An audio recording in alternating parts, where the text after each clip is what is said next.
اور ہم کعبے کی طرف رخ کر کے نماز پڑھتے ہیں تو کعبے کو سجدہ نہیں کرتے، ہم سجدہ اللہ کو کرتے ہیں. ہم کسی کو سجدہ نہیں کر سکتے، اپنے نبی کو بھی ہم سجدہ نہیں کر سکتے جو سب سے بڑھ کر جو ذات محبوب ہے ہمیں، اس سے بڑھ کر کون محبوب ہوگا.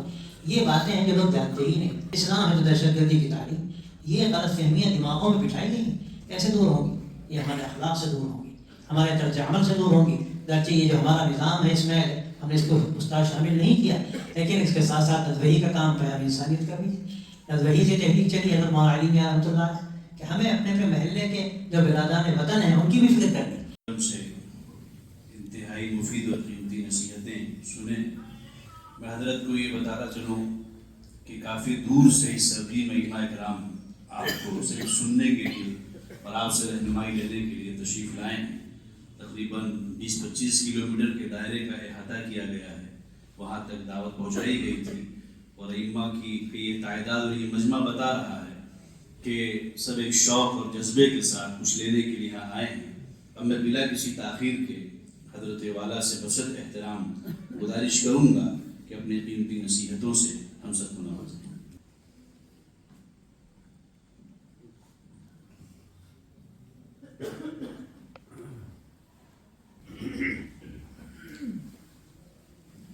بسم اللہ الرحمن الرحیم.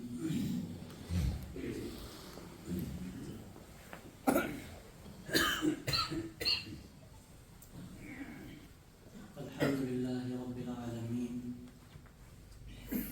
الصلاة والسلام علی سید المرسلین وخاتم النبیین سیدنا ونبینا ومولانا محمد وعلى آلہ وصحبہ اجمعین وعلى من تبعهم بإحسان ودعا بدعوتهم إلى يوم الدين. أما بعد، أعوذ بالله من الشيطان الرجيم. كنتم خير أمة أخرجت للناس تأمرون بالمعروف وتنهون عن المنكر وتؤمنون بالله. صدق الله العظيم. حضرات علماء کرام اور ائمہ اعظام، ابھی آپ کے سامنے الحمدللہ تفصیل سے گفتگو ہوئی ہے، جس میں جو اس وقت ایک محنت شروع ہوئی ہے، خاص طور سے حضرت علماء کے شعبہ دعوت و ارشاد کی طرف سے اس کا ذکر ہوا ہوگا، اور اس سلسلے میں جو کام سپرد کیے گئے ہیں ائمہ مساجد کے، ذمہ داران مساجد کے، اس کا مذاکرہ بھی آپ کے سامنے ہوا ہوگا. آپ سب جانتے ہیں اس وقت جو حالات ہیں ہمارے اس ملک میں، ہمارے صوبے میں، بہت ہی قابل فکر ہے. لیکن اس کے ساتھ میں کہتا ہوں اللہ کے فضل ہے کہ الحمدللہ ہمارے علماء میں، ائمہ میں اور عام لوگوں میں بھی ایک بیداری نظر آتی ہے. ہمیں اس سے فائدہ اٹھانے کی ضرورت ہے اور اس کو ایک رخ دینے کی ضرورت ہے. کام جب ترتیب کے ساتھ ہوتا ہے اور اخلاص کے ساتھ، اس کے بڑے نتائج سامنے آتے ہیں. اخلاص اور تنظیم دقیق یعنی باریک تنظیم، پورا نظام، جب اس کے ساتھ آدمی آگے بڑھتا ہے تو کوئی رکاوٹ اس کے سامنے نہیں آتی. اس لیے کہ تنظیم دنیا کے اسباب کا درجہ رکھتی ہے اور ہم کو حکم ہے کہ ہم اسباب اختیار کریں. ہمیں کھانا کھانا ہے تو ہمیں کھانے کا انتظام کرنا پڑے گا. ہمیں اپنے آپ کو بچانا ہے تو ہمیں اس کا بھی انتظام کرنا پڑے گا.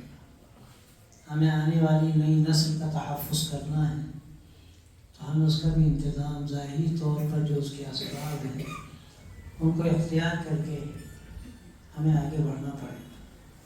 لیکن اس کے ساتھ اگر اخلاص ہے تو پھر کوئی رکاوٹ نہیں. اللہ کے لیے کام کرنے کا جذبہ، یہ ساری محنت کیوں ہے؟ تاکہ اللہ راضی ہو.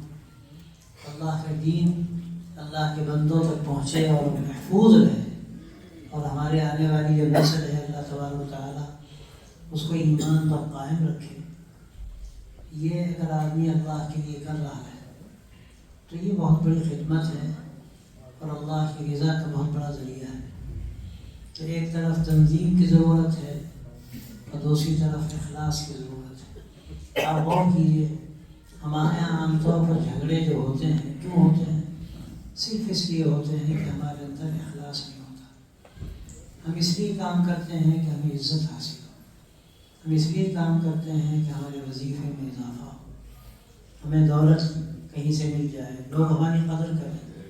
تو ظاہر ہے کہ جب یہ مقصد ہوتا ہے تو یہی مقصد دوسرے کا بھی ہوتا ہے، تو وہاں پر ٹکراؤ کی شکلیں سامنے آتی ہیں۔ لیکن اگر یہی عمل اللہ کو راضی کرنے کے لیے کیا جائے، ہمیں دنیا میں کچھ نہیں چاہیے، ہمیں تو اللہ کی رضا چاہیے۔ جو طریقہ تھا حضرات صحابہ رضی اللہ عنہم کا، ایک شخص آتا ہے اور سونے کا سر جانور کا چپکے سے دیتا ہے، جو مال غنیمت پر مقرر ہے اس شخص کے حوالے کرتا ہے۔ وہ کہتا ہے اپنا نام تو بتا دو، تو کہتا ہے جس کے لیے میں نے کیا وہ میرا نام جانتا ہے، جس کے لیے میں نے کیا وہ میرا نام جانتا ہے۔ یہ ہے اخلاص کی وہ طاقت کہ جس نے دنیا کو زیر و زبر کر دیا۔ میں تو اکثر کہتا ہوں کہ دو طاقتیں ہیں، ایمان اور اخلاص، اور پھر اخلاق اس کے ساتھ۔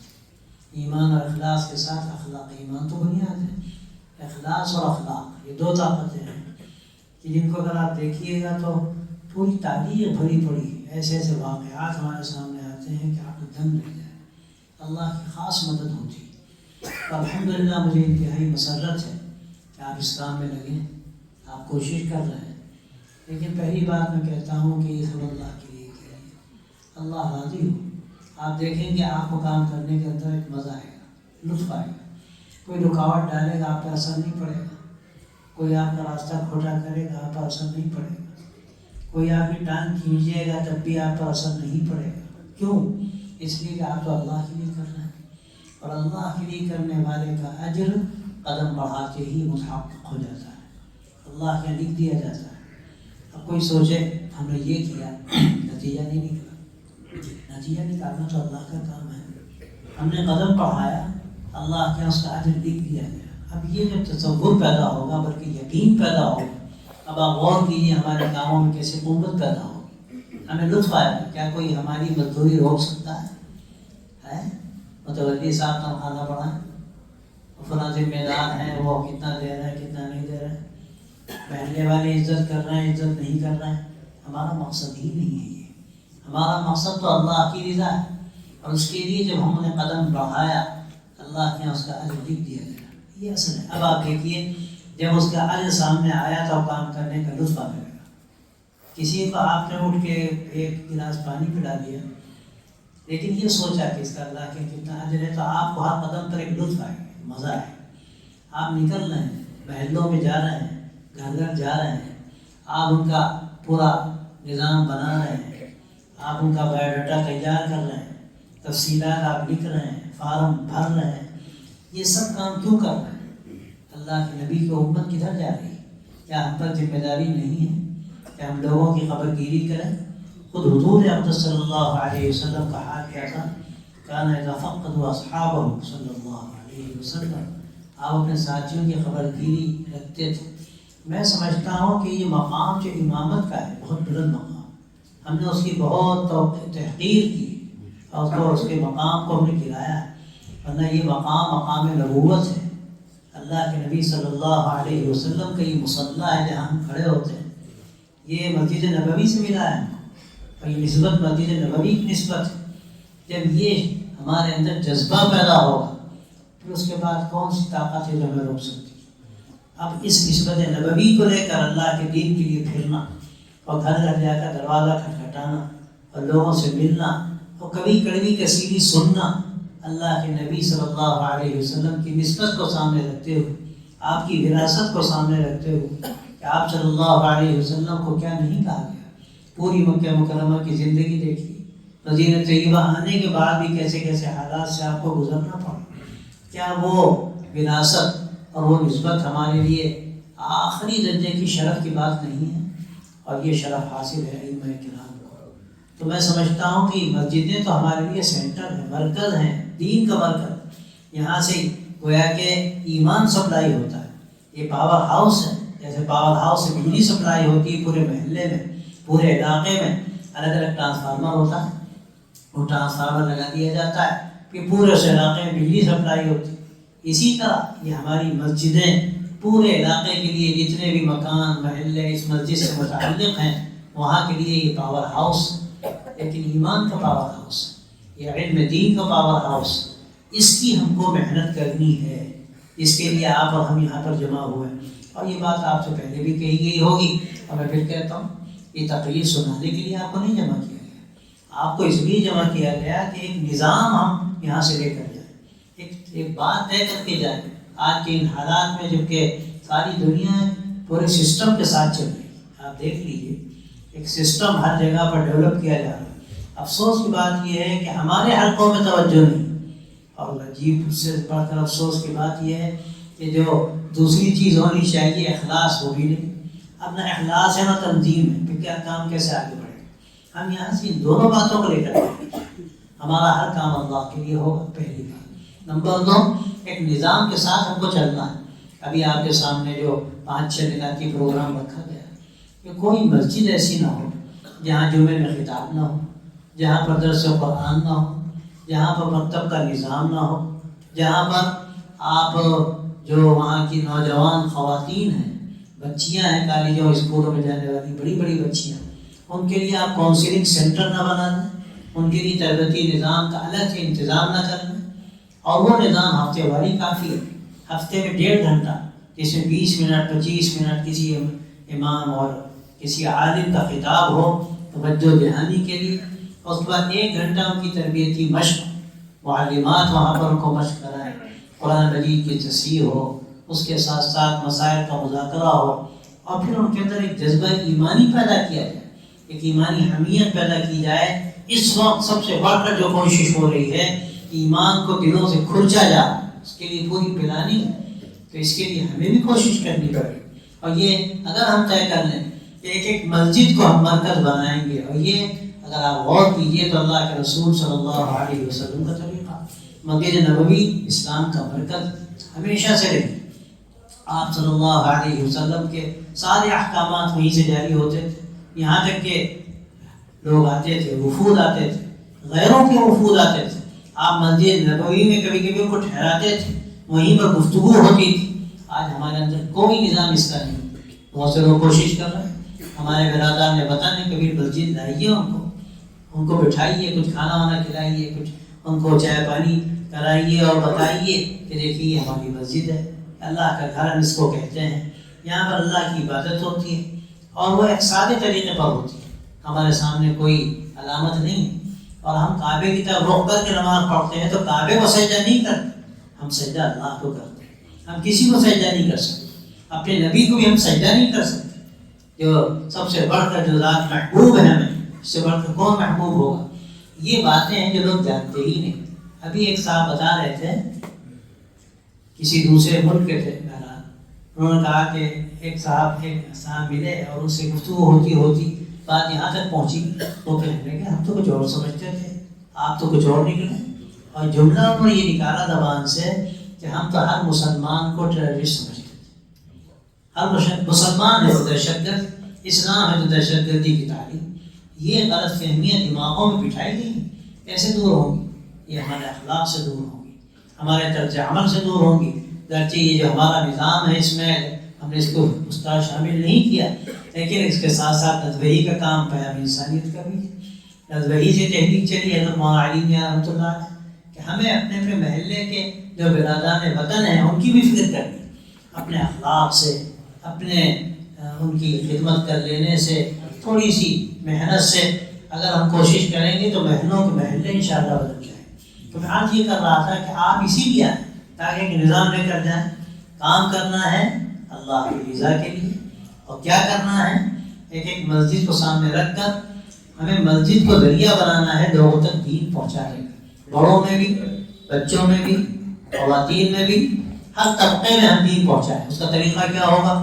جمعے کا خطاب ہوگا، بڑی تعداد میں لوگ آتے ہیں، مختلف موضوعات پر بات ہوگی، بات ان تک پہنچے گی. ایک دن 2 دن 4 دن مستقل ہفتے میں بات ہوگی. اللہ تعالیٰ دل بدلے گا. دل بدلنے والی ذات اللہ کی. نمبر 2، اگر درس قرآن ہوگا کوشش کریں گے نوجوان بیٹھیں، ذمہ دار حضرات بیٹھیں، ایک رابطے کا ذریعہ بنے گا. قرآن مجید کی تعلیم منتقل ہوگی، لوگ مانوس ہوں گے، اسے کام میں سہولت ہوگی. بچوں کی تعلیم کا انتظام ہم نے نہیں کیا. اسکولوں میں جا رہے ہیں، کالجوں میں جا رہے ہیں، بچے ہیں، بچیاں چھوٹی ہیں یا نوجوان، ان کے لیے مسجد میں منظم مکاتب کا قیام کہ قرآن مجید سیکھ لیں، اپنے نبی کا نام جان لیں، اسلام سے واقف ہو جائیں، بنیادی تعلیمات اسلام کے ان کے سامنے آ جائیں. انشاءاللہ اس کا فائدہ یہ ہے کہ ان کا ایمان باقی رہے اور پھر ان کے اندر ایک حمیت پیدا ہو جائے کہ اگر کوئی ان کو اچکنا چاہے تو ایسے بھاری ثابت ہو اپنے ایمان کے اعتبار سے کہ کوئی ان کو اچک نہ سکے. یہ ہمیں یہاں پر تعلیم دینی ہے انشاءاللہ. مکاتب جو بڑی بچیاں ہیں ان کے لیے ہفتے واری کونسلنگ سینٹر بنا لیجیے، آپ وہاں کی تربیت کا انتظام کر لیجیے تو آپ دیکھیں گے انشاءاللہ اس کے کیسے فوائد سامنے آتے ہیں. اور ایک بات اور بھی میں عرض کرتا ہوں کہ محلے میں بال بیچارے غریب ہوتے ہیں، پریشان حال ہوتے ہیں. میں نے اس کا تجربہ کیا، کئی جگہ لوگوں نے ایک نظام قائم کیا. محلے کے 20 متمول لوگ جو صاحب ثروت ہیں وہ طے کر لیں کہ ہر مہینے ہمیں 1000 روپے دینا اور ایک بیت المال بنا کر وہاں جمع کرنا. اس سے ہمیں امداد کرنی ہے، اس طرح نہیں کہ ہم دے دیں گے. قرض دینا ہے، قرض دینا ہے. اور قرض دینے کا ایک نظام یہ بنانا ہے کہ 2 لوگوں کو ضامن بنا کر قرض دیا جائے اور ان دونوں کو اس کا مکلف کیا جائے کہ 10 مہینے میں 15 مہینے میں جو بھی طے ہو وہ قرض ادا ہو. فائدہ اس کا یہ ہے کہ 1,000 تو مستقل آتا جائے گا. یہ 20,000 کی ماہانہ آمدنی ہو رہی اور قرض جو آپ دے رہے ہیں قرض بھی دیں گے اور واپسی بھی ہو رہی. تو بعض جگہوں پر تو الحمدللہ اس کا اتنا فائدہ پہنچا کہ لاکھوں لاکھ تک وہ قرض دیا جانے لگا. ایک سال میں فیکٹری قائم کی ان کو 25 لاکھ قرض دیا گیا اور غیر سودی قرض، اور کوئی بڑا مشکل کام نہیں. تھوڑا سا اس کی بھی ہمت کرنی ہے انشاءاللہ. بہت سی بچیاں کی شادیاں نہیں ہوتی، پریشان حال ہے. میں تو کہتا ہوں زکوٰۃ کا نظام اللہ نے اسی لیے رکھا ہے. تؤخذ من اغنیائہم وترد الی فقرائہم، ان کے مالداروں سے زکوٰۃ لی جائے گی اور ان کے غریبوں کو زکوٰۃ دی جائے گی. اس محلے کے جو غربا ہیں، بچیاں ہیں جن کی شادیاں نہیں ہوتی، ہماری ذمہ داری. اگر ہم فکر نہیں کریں گے، آپ یاد رکھیے آپ سنبھال نہیں پائیں گے. وہ پھر غیروں کے ساتھ جائیں گے. یہ فکر کس کو کرنی ہے؟ ہمیں کرنی ہے. تو بھائی اور دوستو، یہ نظام ہے. اگر اس کو ہم لے کر چلیں گے اور انشاءاللہ تھوڑی محنت ہوگی، آپ ایک دیکھیں گے ایک محلے میں حالات اس قدر بہتر ہو جائیں گے کہ نمونہ ہمارے سامنے آئے گا اور اس نمونے کو دیکھنے کے لیے ہو سکتا ہے دوسرے محلے والے آئے وہاں کہ بھائی ماشاءاللہ یہاں تو ہر طرح کا نظام چل رہا ہے، کوئی کمی نظر نہیں آتی. تو بھائیو دوستو، یہاں آپ کو جمع کرنے کا اصل مقصد یہ ہے کہ آج کے اس طوفان بلاخیز میں جو سب ابتداد کی شکل میں ہے اور پھر مسلمانوں پر طرح طرح کے الزامات کی شکل میں ہیں، مسجدیں خطرے میں ہیں، مدرسے خطرے میں ہیں اور کام کرنے والے خطرے میں ہیں، آگ لگی ہوئی. ایسی صورتحال میں آپ سے صاف کہتا ہوں، اگر ہم تیار ہو گئے اور ہم نے یہ کام کر لیا، دنیا کی کوئی طاقت آپ کو مٹا نہیں سکتی. حضرت معالی نے جملہ کہتے تھے کہ پورا نظام تیار ہے اس ملک کو اسپین بنانے کا. اس کے لیے باقاعدہ وہاں لندن کی لائبریریوں سے کتابیں منگائی گئی، اس کا مطالعہ کیا گیا کہ وہاں کس طرح اسلام کو مٹایا گیا، ہم اسی طرح یہاں اسلام کو مٹائیں گے. لیکن مولانا کہتے تھے کہ اگر ہمارے علماء سامنے آ گئے، دنیا کی کوئی طاقت یہاں اسلام کو مٹا نہیں سکتی. اور یہ ہمارے علماء کیا ہیں؟ ان کے پاس ایمان ہے، ان کے پاس اخلاص ہے، ان کے پاس اخلاق ہے. اور یہ اخلاص اور اخلاق 2 طاقتیں ایسی ہیں کہ دلوں کو فتح کرنے والی. اس کی مثال ہے حضرت خواجہ صاحب کا میں اکثر واقعہ نقل کرتا ہوں کہ جب وہ ہندوستان آ رہے تھے تو شہاب الدین غوری یہاں سے جا رہا، ملا راستے میں ملاقات ہوئی. بولا حضرت کہاں؟ فرمایا ہندوستان جانے کا ارادہ. کہا حضرت زمین بڑی سنگا، میں کئی مرتبہ گیا، کامیابی نہیں ملی. حضرت نے کہا تم جسموں کو فتح کرنے جاتے تو میں دلوں کو فتح کرنے جاتا ہوں. اور اللہ نے دکھایا کہ ان کے ذریعے سے لاکھوں لاکھ لوگ ہدایت کی طرف آئے اور اللہ نے ایمان دیا. میرے بھائیوں، اسی کی ضرورت ہے. ہم اگر ائمہ کرام اس پر آ جائیں، ایک محلے میں ایک روشن چراغ بن جائے، اس کی روشنی انشاءاللہ پورے محلے میں پہنچے گی اور اس کا فائدہ ہر ایک محسوس کرے. یہی اس وقت کی ضرورت ہے کہ جو کام ہمارے سپورٹ کیے جا رہے ہیں ان کاموں کو انشاءاللہ ہمیں کرنا ہے اور ایک ترتیب اور ایک نظام کے ساتھ کرنا ہے. یہ حضرات ماشاءاللہ موجود ہیں. مولانا صاحب نے بڑی تفصیل سے آپ کے سامنے بات کی, ہمارے مولانا صاحب نے بات کی, بہت سارے طریقے بھی آپ کو بتائے.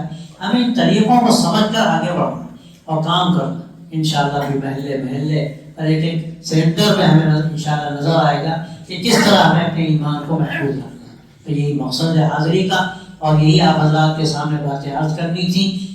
انشاءاللہ ہم اس کے لیے اگر میدان میں آئے, اللہ کی رضا کے لیے اپنی جان تھوڑی سی ہمیں کھپانی ہے, وقت دینا ہے, اور بغیر قربانی کے کچھ ہوتا ہے. اور آج خدا نہ خواستہ ہم قربانی کے لیے تیار نہیں ہوئے تو آگے آنے والا کل انتہائی خطرناک, نہ ہماری جان کی خیر نہ ہمارے مال کی خیر. معلوم رحمۃ اللہ علیہ نے برما میں یہ بات کہی تھی کہ اگر تم نے غیروں کو نظر انداز کیا اور کام نہ کیا تو کل وقت آنے والا ہے کہ تمہاری دکانوں میں تالے پڑ جائیں گے. اور وہ ہوا. آج ہمارے سامنے اللہ کا شکر ہے کہ زمین کھلی ہوئی, ابھی راستے بند نہیں ہوئے, لیکن اگر ہم نے خدا نہ خواستہ اقدام نہ کیا اور تھوڑی سی قربانی کے ساتھ ہم نے آگے بڑھنے کی کوشش نہیں کی تو راستے تو بند ہوتے چلے جاتے ہیں. ہمارے کسی بڑے عالم دین نے, مفکر نے یہ بات کہی کہ اللہ نے تمہیں جو دائرہ اختیار دیا ہے, اگر تم نے اس دائرہ اختیار سے فائدہ نہیں اٹھایا تو دائرہ تنگ ہوتا جائے گا, وہ دائرہ تنگ ہوتا چلا جائے گا, اس قدر تنگ ہو جائے گا کہ تم کرنا چاہو گے تو شاید تم نہیں کر پاؤ گے. آپ دیکھ رہے ہیں کیا ہو رہا ہے, مسجدوں میں اذانیں ہو رہی ہیں, نمازیں ہو رہی ہیں, ابھی تو ساؤنڈ کم کیا جا رہا ہے, ابھی تو کہیں کہیں مائک اتروائے جا رہے ہیں. اللہ وہ دن نہ لائے کہ اذانوں پر پابندی لگا دی جائے, اللہ پھر وہ دن نہ لائے کہ مسجدوں میں داخلے پر پابندی لگا دی جائے. لوگوں نے بتایا بار بار ملکوں میں ایسا ہوا کہ اگر 5 وقت کوئی مسجد میں نماز پڑھتا تھا تو پولیس کہتی تھی کہ آپ تو 5 وقت مسجد میں آ کے نماز پڑھتے ہیں, کیا ضرورت ہے آپ کی, میں نے آپ کا نام لکھ لیا ہے لسٹ میں. یہ صورتحال پیدا ہوئی بعض ملکوں میں.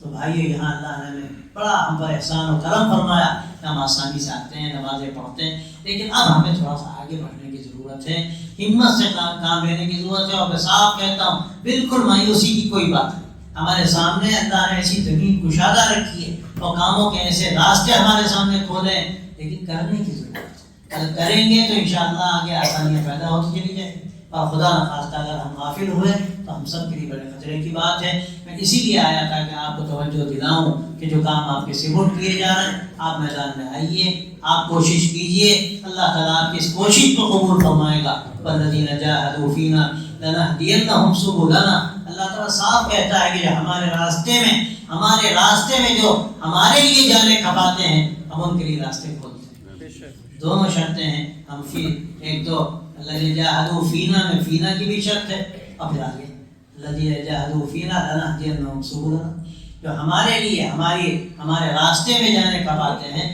ہم ان کے لیے پھر راستے کھولتے ہیں. اللہ کی رضا کے لیے ہم قربانی دیں گے, اللہ بہت ہمارے سامنے آسانیاں پیدا کر دے گا, راستے کھلیں گے. اور جو ہمیں دشواریاں نظر آ رہی ہیں سب انشاءاللہ کائی کی طرح چھٹ جائیں, بالکل مکڑی کے جالے کی طرح. آپ جانتے ہیں اللہ کی طاقت کیا ہے, دنیا کیا قیمت رکھتی ہے. میں تو کہتا ہوں دنیا پوری کی پوری ایک ہو جائے, اللہ کے سامنے ایک تھوڑا سا مکڑی کا جالا, ایک ذرا سا جھاڑو پھیری سب صاف. اور اس کی مثالیں ہمارے سامنے, کتنے فرعون آئے ختم ہو گئے, کتنے بڑے بڑے قدر و فر والے آئے, لگتا تھا کون ان کو مٹائے گا, ایسے مٹ گئے کہ آج ان کا کوئی نام لینے والا نہیں.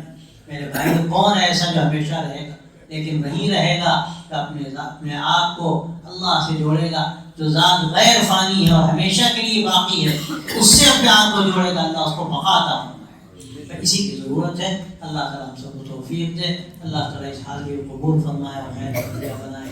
اور آپ تمام حضرات جو یہاں پر آئے آپ ایک پیغام لے کر جائیں, جیسے میں نے شروع میں عرض کیا, ایک نظام لے کر جائیں. اللہ کے لیے کام کرنا ہے اور پوری تنظیم کے ساتھ کرنا ہے, پوری ترتیب کے ساتھ انشاءاللہ کرنا ہے. یہ دنیا دارالاسباب, پھر آپ دیکھیں گے اس کے کیسے بہتر سے بہتر ہوتا ہے. انشاءاللہ آپ کے سامنے آئیں گے اور اللہ راستے ہمارے سامنے کھولے گا. تو یہ ہمارے لیے حکم ہے, کنتم خیر امۃ اخرجت للناس, تم بہترین امت ہو, تم بہترین امت ہو. اس کو کس کے لیے برپا کیا گیا؟ دنیا انسانیت کے لیے برپا کیا, تمام لوگوں کے لیے برپا کیا گیا. تمہارا کام ہے اچھائیوں کو پھیلانا, برائیوں سے روکنا, اپنے ایمان کو تازہ کرنا.